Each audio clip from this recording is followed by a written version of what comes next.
करवा चौथ 2023 बुधवार 1 नवंबर को पूरे भारत के साथ साथ विदेशों में भी महिलाओं द्वारा मनाया जाएगा। सभी विवाहित सुहागिन महिलाओं के लिए करवा चौथ बहुत महत्वपूर्ण त्योहार हैं। यह एक दिवसीय त्योहार हर साल मुख्य रूप से उत्तरी भारत की विवाहित महिलाओं द्वारा मनाया जाता है। इस दिन विवाहित महिलाएं पूरे दिन व्रत रखती हैं, जो सुबह सूर्योदय के साथ शुरू होता है और देर शाम या कभी कभी देर रात चंद्रोदय के बाद समाप्त होता है।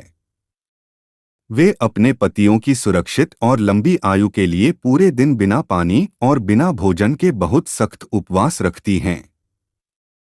करवा चौथ 2023 बुधवार 1 नवंबर को पूरे भारत के साथ साथ विदेशों में भी महिलाओं द्वारा मनाया जाएगा। करवा चौथ के दिन चंद्रोदय का समय शाम रात के 8:15 बजे होगा। करवा चौथ के दिन चंद्रमा के उदय का समय सभी महिलाओं के लिए बहुत महत्वपूर्ण होता है, क्योंकि वे अपने पति की लंबी उम्र के लिए पूरे दिन बिना पानी के व्रत रखती हैं। वे केवल उगते हुए पूरे चांद को देखने के बाद ही पानी पी सकती हैं।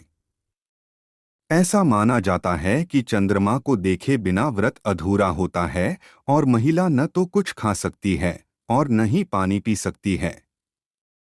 करवा चौथ का व्रत तभी पूरा माना जाता है जब महिला छलनी में घी का दीपक रखकर पूर्णिमा के चंद्रमा को उगते हुए देखती है और चंद्रमा को अर्घ्य देती है और अपने पति के हाथों से पानी पीती है। करवा चौथ 2023 तिथि।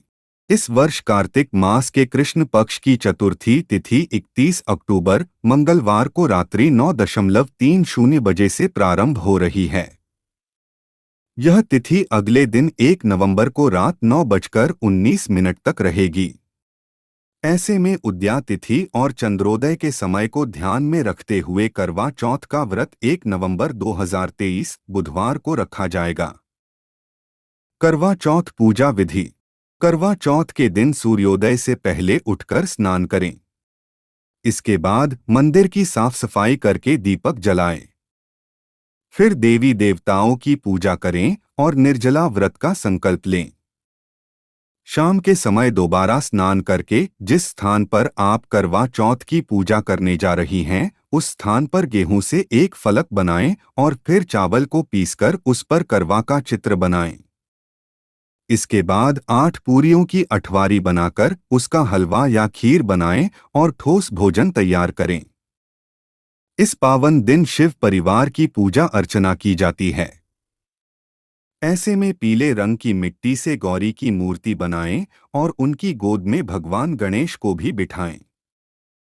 अब मां गौरी को चौकी पर स्थापित करें और लाल रंग की चुनरी ओढ़ाकर उन्हें श्रृंगार का सामान अर्पित करें। मां गौरी के सामने एक लोटे में जल भर कर रखें और उसमें टोंटी भी रखें ताकि चंद्रमा को अर्घ्य दिया जा सके। इसके बाद विधिपूर्वक भगवान गणेश गौरी की पूजा करें और करवा चौथ की कथा सुनें। कथा सुनने से पूर्व करवे पर रोली से एक सतिया बनाएं और करवे पर रोली से 13 बिंदियां लगाएं। कथा सुनते समय गेहूं या चावल के 13 दाने हाथ में लेकर कथा सुनें। पूजा करने के बाद जैसे ही चंद्रमा निकले, चंद्रमा को देखकर छलनी से पति को देखें। इस बार का करवा चौथ सुहागिन महिलाओं के लिए बेहद खास होने वाला है। इस बार 100 साल के बाद चंद्रमा में मंगल और बुध एक साथ विराजमान है, जिस कारण बुध आदित्य योग बन रहा है। इसके अलावा करवा चौथ के दिन शिवयोग या शिववास और सर्वार्थ योग भी बन रहा है। इसलिए इस साल का करवा चौथ काफी शुभ रहने वाला है।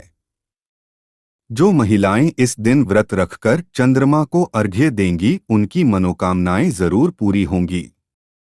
साथ ही वैवाहिक जीवन में सुख बना रहेगा। बहुत समय पहले की बात है, एक साहूकार के 7 बेटे और उनकी एक बहन करवा थी।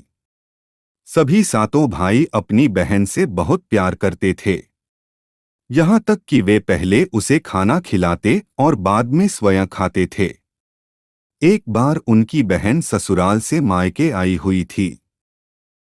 शाम को भाई जब अपना व्यापार व्यवसाय बंद कर घर आए तो देखा उनकी बहन बहुत व्याकुल थी। सभी भाई खाना खाने बैठे और अपनी बहन से भी खाने का आग्रह करने लगे, लेकिन बहन ने बताया कि उसका आज करवा चौथ का निर्जल व्रत है और वह खाना सिर्फ चंद्रमा को देखकर उसे अर्घ्य देकर ही खा सकती है।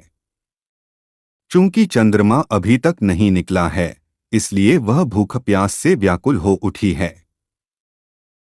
करवा चौथ पूजन का पाना देखने के लिए क्लिक करें करवा चौथ वेब दुनिया स्पेशल। सबसे छोटे भाई को अपनी बहन की हालत देखी नहीं जाती और वह दूर पीपल के पेड़ पर एक दीपक जलाकर चलनी की ओट में रख देता है। दूर से देखने पर वह ऐसा प्रतीत होता है कि जैसे चतुर्थी का चांद उदित हो रहा हो। इसके बाद भाई अपनी बहन को बताता है कि चांद निकल आया है, तुम उसे अर्घ्य देने के बाद भोजन कर सकती हो। बहन खुशी के मारे सीढ़ियों पर चढ़कर चांद को देखती है, उसे अर्घ्य देकर खाना खाने बैठ जाती है। वह पहला टुकड़ा मुंह में डालती है तो उसे छींक आ जाती है। दूसरा टुकड़ा डालती है तो उसमें बाल निकल आता है और जैसे ही तीसरा टुकड़ा मुंह में डालने की कोशिश करती है तो उसके पति की मृत्यु का समाचार उसे मिलता है। वह बौखला जाती है। क्यों खास है इस बार सुहाग का महापर्व करवा चौथ? सूर्यदेव देंगे आशीष, सेव कर ले पूजा का मुहूर्त और कथा का पाना। उसकी भाभी उसे सच्चाई से अवगत कराती है कि उसके साथ ऐसा क्यों हुआ।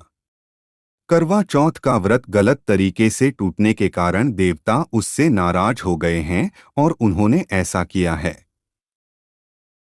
सच्चाई जानने के बाद करवा निश्चय करती है कि वह अपने पति का अंतिम संस्कार नहीं होने देगी और अपने सतीत्व से उन्हें पुनर्जीवन दिलाकर रहेगी। वह पूरे 1 साल तक अपने पति के शव के पास बैठी रहती है, उसकी देखभाल करती है। उसके ऊपर उगने वाली सुईनुमा घास को वह एकत्रित करती जाती है। 1 साल बाद फिर करवा चौथ का दिन आता है। उसकी सभी भाभियां करवा चौथ का व्रत रखती हैं। जब भाभियां उससे आशीर्वाद लेने आती हैं तो वह प्रत्येक भाभी से यम सुई ले लो, ये सुई दे दो, मुझे भी अपनी जैसी सुहागिन बना दो, ऐसा आग्रह करती है। लेकिन हर बार भाभी उसे अगली भाभी से आग्रह करने का कह चली जाती है।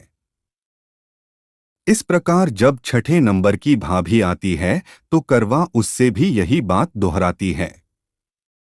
यह भाभी उसे बताती है कि चूंकि सबसे छोटे भाई की वजह से उसका व्रत टूटा था, अतः उसकी पत्नी में ही शक्ति है कि वह तुम्हारे पति को दोबारा जीवित कर सकती है। इसलिए जब वह आए तो तुम उसे पकड़ लेना और जब तक वह तुम्हारे पति को जिंदा न कर दे, उसे नहीं छोड़ना। ऐसा कहकर वह चली जाती है। करवा चौथ पर इस बार 5 साल बाद बना है यह शुभ संयोग, जाने तिथि और शुभ मुहूर्त। सबसे अंत में छोटी भाभी आती है। करवा उनसे भी सुहागिन बनने का आग्रह करती है, लेकिन वह टालमटोली करने लगती है। इसे देख करवा उन्हें जोर से पकड़ लेती है और अपने सुहाग को जिंदा करने के लिए कहती है। भाभी उससे छुड़ाने के लिए नोचती है, खसोटती है, लेकिन करवा नहीं छोड़ती है। अंत में उसकी तपस्या को देख भाभी पसीज जाती है और अपनी छोटी अंगुली को चीरकर उसमें से अमृत उसके पति के मुंह में डाल देती है। करवा का पति तुरंत श्री गणेश कहता हुआ उठ बैठता है। इस प्रकार प्रभु कृपा से उसकी छोटी भाभी के माध्यम से करवा को अपना सुहाग वापस मिल जाता है। हे श्री गणेश माँ गौरी, जिस प्रकार करवा को चिर सुहागन का वरदान आपसे मिला है, वैसा ही सब सुहागिनों को मिले।